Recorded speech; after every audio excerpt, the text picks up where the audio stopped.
नमस्कार मित्रों, आर्य टीवी के इस आध्यात्मिक चैनल पर आपका पुनः सविनम्र स्वागत है। आज के इस नए एपिसोड में हम मनाचे श्लोक के 112वें श्लोक का विवेचन सुनेंगे। तो आइए शुरू करते हैं आज का एपिसोड। आज का श्लोक इस प्रकार है। जनी सांगता ऐकता जन्म गेला, परिवाद वेवाद तैसा चिठेला, उठे संशयो वाद हा दंभधारी, तुटे वाद संवाद तो हितकारी।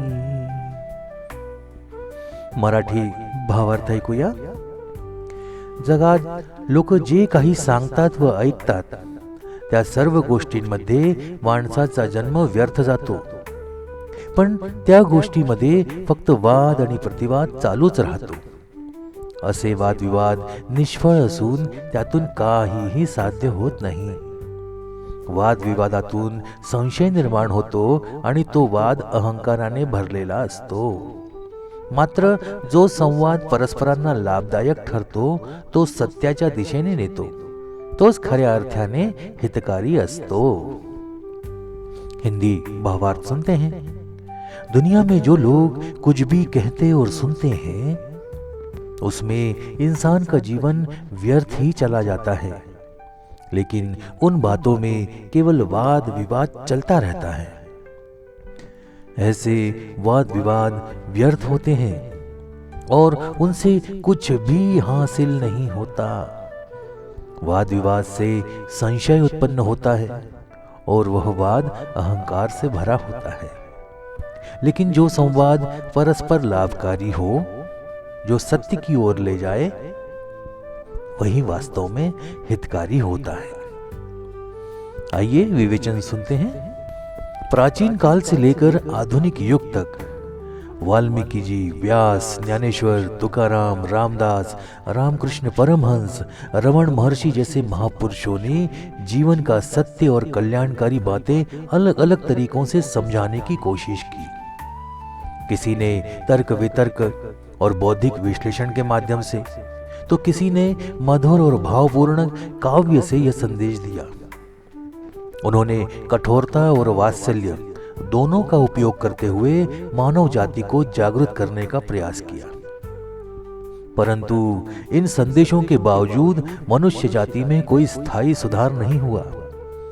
महात्माओं ने खुद को तो मुक्त किया, लेकिन जो उन्होंने सिखाया वह कई बार सुना गया और अनसुना कर दिया गया।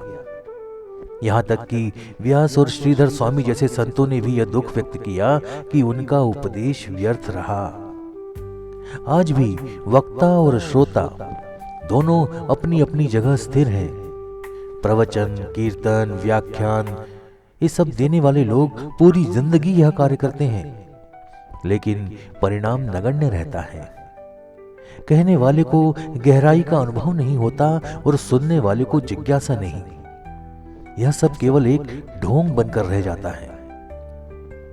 संदेह और शंकाएं लगातार बनी रहती हैं। लोग एक ही शंका बार बार पूछते हैं, जैसे ईश्वर है या नहीं, प्रारब्ध और प्रयत्न का संबंध और मन की एकाग्रता। यदि कहने वाले के पास सच्चा अनुभव नहीं है और सुनने वाले के पास प्रामाणिक जिज्ञासा नहीं है, तो यह संवाद मात्र आडंबर बन जाता है।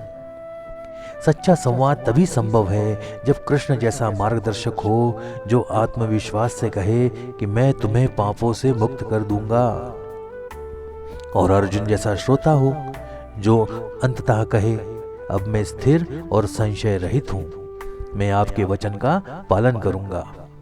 ऐसे संवाद ही वास्तव में लाभकारी और हितकारी होता है।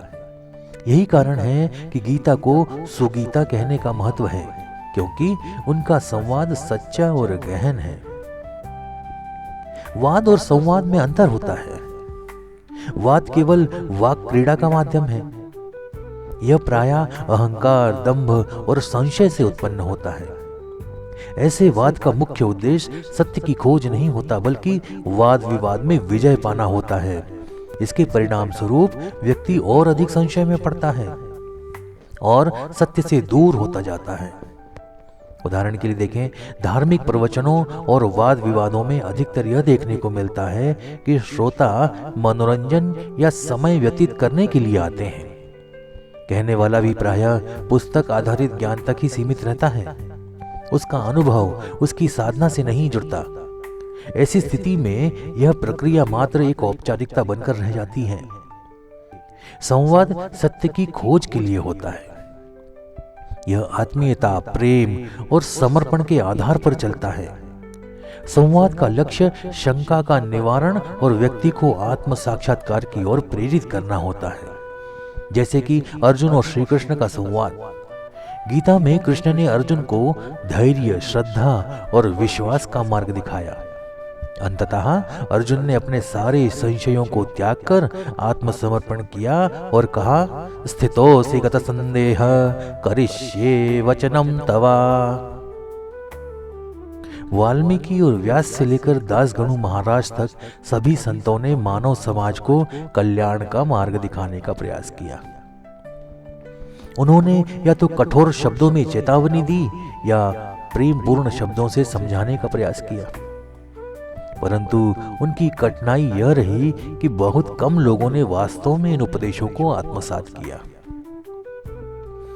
उदाहरण के लिए श्रीधर स्वामी ने अपने अंत समय में यह दुख प्रकट किया कि उनके उपदेशों का समाज पर कोई गहरा प्रभाव नहीं पड़ा। इसका क्या कारण हो सकता है? इसका कारण है उपदेश सुनने वालों की जिज्ञासा में प्रामाणिकता की कमी थी। उपदेश देने वाले का जीवन अनुभव से खाली था। संवाद में गहराई और निरंतरता का अभाव था।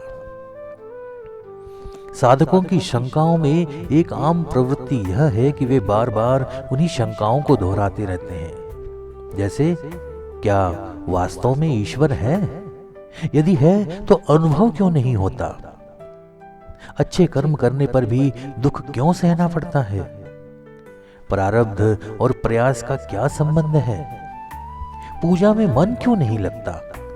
इन शंकाओं का समाधान करने वाले व्यक्ति के पास यदि अनुभव का अभाव हो तो समाधान मात्र पुस्तकीय रह जाता है। गीता में कृष्ण और अर्जुन का संवाद आदर्श उदाहरण है। यहाँ पर कृष्ण वह व्यक्ति है जो स्वयं अनुभव सिद्ध सत्य को जानते हैं। उनकी वाणी में न केवल तर्क और ज्ञान है बल्कि प्रेम और आत्मीयता भी है। वह अर्जुन से कहते हैं, सर्वधर्मान परित्यज्य मामेकं शरणं व्रज अहं त्वां सर्वपापेभ्यो मोक्षयिष्यामि मा शुचः। अर्थात सभी धर्मों को त्याग कर मेरी शरण में आ जाओ, मैं तुम्हें सभी पापों से मुक्त कर दूंगा, शोक मत करो। अर्जुन एक ऐसा साधक है जो शंका करता है, बार बार प्रश्न पूछता है, परंतु अंततः सत्य को स्वीकार करता है। वे कहते हैं, स्थितोस्मि गत संदेह करिष्ये वचनम तवा। अर्थात मैं स्थिर हूं, मेरे सभी संदेह समाप्त हो गए हैं, अब मैं आपकी आज्ञा का पालन करूंगा। इस वाद और संवाद के भेद को समझना आज के समय में अत्यंत आवश्यक है। जीवन में सुधार तभी संभव है जब शंका का समाधान संवाद के माध्यम से किया जाए। ऐसा संवाद जिसमें देने वाला और लेने वाला दोनों ही प्रामाणिक हों। संत रामदास ने अपने इस श्लोक के माध्यम से यही सिखाने का प्रयत्न किया है कि व्यर्थ वाद विवाद के बचकर सत्य की ओर उन्मुख होना चाहिए। ऐसा संवाद ही हमारे जीवन को दिशा दे सकता है। गीता के इस वाक्य को केंद्र में रखकर जीवन को दिशा देना चाहिए। गीता सुगीता कर्तव्या किमन्य शास्त्र विस्तरे। अर्थात केवल गीता को समझ लेना ही पर्याप्त है, अन्य शास्त्रों के विस्तार में जाने की आवश्यकता नहीं है। तो आज का विवेचन यही समाप्त होता है। मिलते हैं अगले एपिसोड में एक नए श्लोक और उसके विवेचन के साथ। तब तक के लिए जय जय रघुवीर समर्थ। नमस्कार।